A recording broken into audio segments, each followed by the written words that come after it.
பொன்னியும் வந்து சக்தி வந்து கண்ணை கட்டி கூட்டிகிட்டு போகிறாரு. அங்கே கூட்டிட்டு போனோன்னா பொன்னிக்கு ஒன்றுமே புரியல. என்ன இங்கே கூட்டிட்டு வந்திருக்கீங்க அப்படின்னு சொல்லிட்டு கேட்குறாங்க. இது எனக்காகவான்னு கேட்குறாங்க. உனக்காக தான் பொன்னி, நான் வந்து உன்னை தண்ணியில் தூக்கி வந்து கூட்டின்னு போயிட்டு காப்பாற்றினல, அப்போவே எனக்கு வந்து மனசில் தோணுச்சு நீ தான் வந்து எனக்கு வேணும்னு சொல்லிட்டு. அப்போ தான் நான் உணர்ந்தேன் என் காதலை, நீயும் நானும் வந்து சேர்ந்து வாழணும், கடைசி வரைக்கும் வாழணும், ஐ லவ் யூ பொன்னி, என் மனசு ஃபுல்லாக நீ தான் இருக்க பொன்னி அப்படின்னு சொல்கிறாரு. அதை கேட்டு பொன்னியால் ஒன்றுமே பண்ண முடியல. அப்படியே பார்த்துட்டு அப்படியே கண் கலங்குறாங்க.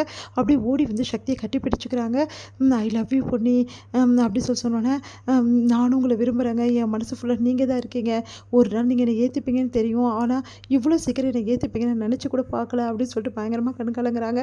கவலைப்படாத பொன்னி, இதுக்கப்புறம் நம்ம இப்போ சேர்ந்து வாழ்வோம், நம்ம 2 பேரும் வந்து நிறைய நான் சந்தோஷமாக வாழ போகிறோம் பாரு, உன்னை நான் சந்தோஷமாக வச்சுப்பேன், இதுக்கப்புறம் உன்னை நான் கண் கலங்கவே விட மாட்டேன், இதுதான் உன் கண்ட வர லாஸ்ட்டு கண்ணீர் புரியுதா அப்படின்னு சொன்னோன்னே அப்படியே வந்து கட்டிக்கிறாங்க சக்தி அப்படின்னு சொல்லிட்டு. அப்படியே வந்து பொன்னிக்கு வந்து உச்சி முகர்றாரு நம்ம வந்து சக்தி. அடுத்து வந்து 2 பேருமே அப்படியே தன்னை மறந்து ரொம்ப நேரம் வந்து கட்டிகிட்டு இருக்காங்க. சக்தி டைம் ஆகிடுச்சு, எல்லோரும் கிளம்புவாங்கல்ல, ஆமாம்ல நம்ம அதை மறந்துட்டோம் பாரு, சரி சரி வா வா முதல்ல கிளம்பலாம் அப்படின்னு சொல்லிட்டு 2 பேரும் கிளம்புறாங்க. இங்கே எல்லாருமே சக்திக்கும் பொன்னிக்காகவும் வெயிட் பண்ணிட்டுருக்காங்க.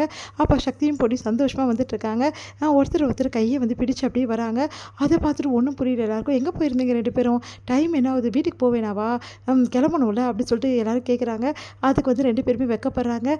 உடனே வந்து கார்த்தி புரிஞ்சுக்கிறாரு. உடனே சக்தி கிட்ட போய் என்னடா சொல்லிட்டியா அப்படின்னா, ஆமாண்டா அப்படின்னு சொல்லிட்டு வெக்கப்படுறாரு. உடனே வந்து டேய் செம்ம ஆள் தாண்டா நீ சொல்லுவேன்னு தெரியும், ஆனால் இந்த மாதிரி பண்ணுவேன்னு நினச்சி கூட பார்க்கலடா அப்படின்னோடனே, ஆமாடா என்னை கூட்டின்னு போயிட்டு அப்படின்னு சொல்லிட்டு நடந்த விஷயத்தெல்லாம் சொல்கிறாரு. அதை கேட்டு வந்து சந்தோஷம் தாங்க முடியல கார்த்திக்கிட்டே, டேய் கலக்கிட்டடா சூப்பர்ரா அப்படின்றாரு. உடனே வந்து என்னடா விஷயம் அப்படின்னு சொல்லிட்டு சண்முகம் வராரு. சண்முகம் கிட்ட விஷயத்த சொல்கிறார்.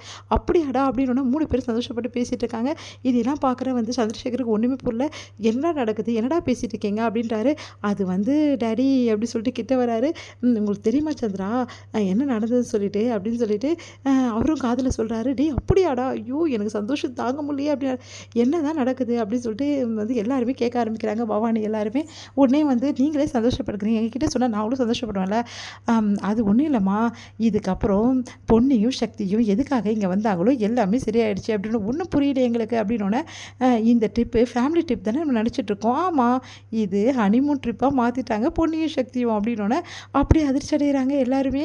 என்ன சொல்கிறீங்கப்பா அப்படி சொல்லிட்டு பவானி கேட்டோன்னே, ஆமாம் உங்களுக்குலாம் தெரியாதா என்ன நடந்துச்சுன்னு சொல்லிட்டு, இதுக்கப்புறம் பொன்னியும் சக்தி சேர்ந்துட்டாங்க, 2 பேரும் சந்தோஷமாக வாழ போகிறாங்க, இன்றைக்கி பொன்னிக்கிட்ட சக்தி லவ்வை ப்ரப்போஸ் பண்ணிட்டான் அப்படின்னோடனே அப்படி எல்லாம் சந்தோஷம். சிவானி வந்து மாமா நீங்கள் பொன்னியத்தியை லவ் பண்ணுறீங்களா அப்படின்னு சொல்லி கேட்குறாங்க. பவானி வந்து சிவானி என்ன பேசுகிற நீ அப்படின்னோடனே, நான் எவ்வளோ ஃபிலிமில் பார்த்துருக்கேன், இதே மாதிரி ஹீரோ வந்து பூ கொடுத்து ஐ லவ் யூ சொல்வார், அதுதானே மாமா அப்படின்னோடனே, ஆமாடி செல்லம் அப்படி சொல்லிட்டு ஓடி வந்து கட்டி பிடிச்சிக்கிறாங்க சிவானியை நம்ம வந்து சக்தி.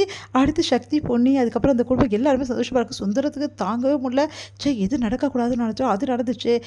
எல்லாம் அவங்க 2 பேர் உஷாவும் மூர்த்தியும் இருந்தா இந்த மாதிரி நடக்க விட்டுருக்கவே மாட்டாங்க அப்படின்னு சொல்லிட்டு யோசிக்கிறாரு. இங்கே பிரீத்தியால் தாங்கிக்கவே முடியல, செம்ம டென்ஷனாக இருக்காங்க. பிரீத்தி வந்து ஒரே டென்ஷனாக வந்து உட்காந்துருக்காங்க. அவங்களால தாங்கிக்க முடியல. நான் இதை நினச்சி கூட பார்க்கல, எப்படி இப்படி நடந்தது அப்படின்னு சொல்லிட்டு டென்ஷன் ஆகுறாங்க.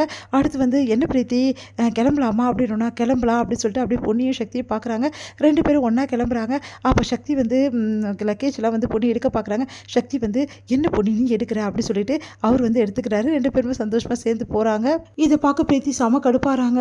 நான் விடமாட்டேன் சக்தி, உங்களை எக்காரணம் கொண்டும் வந்து பொன்னிக்கு விட்டு தரவே மாட்டேன், நீங்கள் 2 பேரும் வந்து ஒன்றா வந்து சேரலாம்னு நினைக்கிறீங்களா, கண்டிப்பாக நடக்கவே நடக்காது, நான் இருக்கிற வரைக்கும் நீங்கள் 2 பேரும் ஒன்றா சேர்ந்து வாழவே முடியாது அப்படின்னு சொல்லிட்டு பிரீத்தி வந்து யோசிக்கிறாங்க. இதோட முடியுது.